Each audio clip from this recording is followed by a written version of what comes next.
આપણે રેડી થઈ ગયા છીએ. હવે વાંચીશું થોડીક વાર ભગવદ્ ગીતા, પછી બીજું કામ કરીએ. ચલો,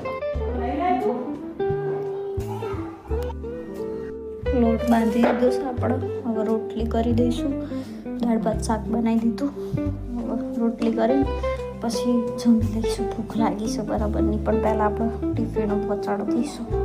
અને આજ તો ખબર નહીં કેમ ચક્કર આવે છે. આમ થોડુંક નીચું જોઈએ તો બી ચક્કર આવવા લાગે છે. કાલ રાતનું મને આવું થઈ ગયું છે.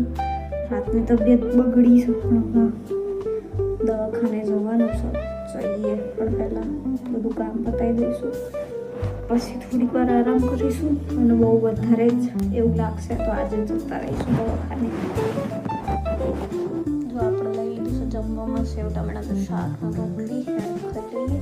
આપણે બધું કામ પતાવી આડા પડ્યા છીએ. ઊંઘ તો નહીં આવતી, પણ આડા પડ્યા છીએ. ઘેર જવું છે. અમને કીધું કે સન્ડે લઈ જઈએ, એટલે રાહ જોઈએ આપણે. સન્ડે કદાચ લઈ જશે,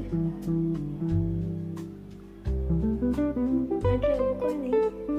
પણ થોડીક મમ્મી યાદ આવી વધારે. મમ્મી પપ્પા બે, એટલે ઈચ્છા થઈ છે મળવા જવાની. પણ મારી થોડીક તબિયત ઠીક નહીં.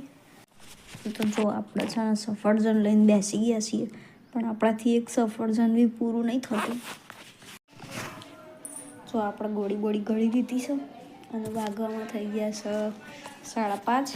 એટલે હવે આપણે કપડાં વાળી લઈશું, માથું બાથું ઓઢાઈ લઈશું. અને અમારા સાસુમાએ અમારા માટે ડ્રેસ લીધો છે.